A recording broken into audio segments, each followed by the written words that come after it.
We didn't have a 4th round pick, Johnny. No. So we waited. And we waited. And then we waited. And then we waited. And then that's when we end up we traded up for Frazier too, didn't we? Lions acquired, they got pick 171, gave up 182 and 228 with the Patriots. Then that was just one of those guys, and that's chump change considering what you really needed to do. It's like this guy keeps falling and falling and falling, and I didn't get why they were falling either. And we talked a little bit about him, what his possibility could be, maybe. But then we get into maybe the favorite pick out of everybody here, just because it's an edge right here. But tell me what you like about Ahmed Hassaanein. Let's start with this, okay? Everyone, I've been going back and forth about what the nickname should be for this guy. Should it be the Pharaoh? Should it be the Mummy? Should it be something completely different? Have you heard anything about this or no? Are you hearing something different? I haven't heard the nicknames. I'll probably come up with my own for him, but you always got the good nicknames. I feel like you might have something good for us, so let me know what it is down the road. But I like what I like about him is that it's another like pure lion pick, like absolute work ethic, the type of guy, great story. I won't go through all that. I'm sure everybody's read into his story, but he's productive, and that was what I saw out of the few highlight tapes that I saw in the stats.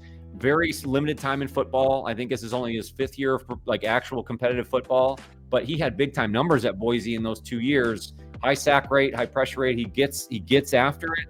He's got a high motor. So if you think down the road, you got Aiden Hutchinson on one side, this guy on the other. I mean, you got guys that'll just go and get you. So I think it's going to take time. I don't think this is a plug and play type piece, but I think this will be somebody who will get into the mix early.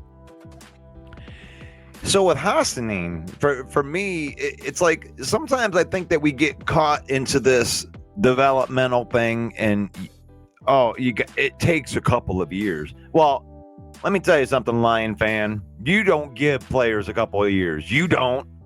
We've already called Broderick Martin a bust, and he's played 2 years. So you don't give people a couple of years. So, but Hassaanein has traits that translate immediately, right? You can't teach somebody how to be stronger in high motor. Those are things that you can't teach. And there will be a use, especially like what I brought up a little bit earlier, where you got Hutchinson on one side. You're working a healthy rotation on the other side of, you got Davenport. They will have packages for him to use what he does. And what he does very well is...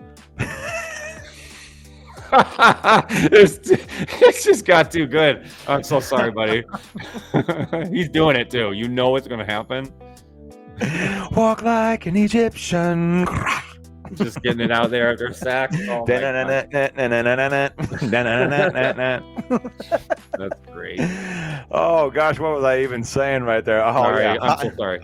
Hassaanein power. Like the power translates in the NFL. So if he can bull rush people, what does that other position require? It's almost like he's a younger version. Hopefully, he doesn't get injured as much as Davenport. Yeah. Where you're converting that power. You want to crunch that pocket and move those people. Aiden Hutchinson's going to be the cleanup. He's the one that's going to be the beneficiary of all this stuff right here. They're going to design a defense like that. So I like the pick. I mean, you got a guy that's only been playing for 5 years, and then you're going to get, our defensive line coach.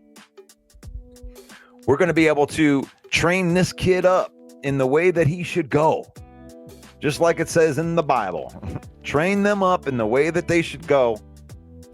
Faith without works is dead. Those guys are going to work. So that's good. Yeah. I think he's a great fit. You wonder again why he goes last to the 6th round, but I just think it's, again, maybe Brad Holmes just has something in his mind. You know what I mean? And I think this is one of those things where you can plug and play him in the system, and he'll just strive with the players around him and what Dan Campbell will do to push this kind of guy. I think it's going to be great. So Jeremy says Devin Hurt will get a hangnail and miss half the season. So, but Devin Hurt, Pascal, and Muhammad, like, the chances of all three of those guys getting hurt like last year going into the practice squad after that, gosh, that's just a lot of bad luck. That would be, because that's awful luck. It really is. I can't see that happening again. I mean, especially on one side of the football. That was incredible.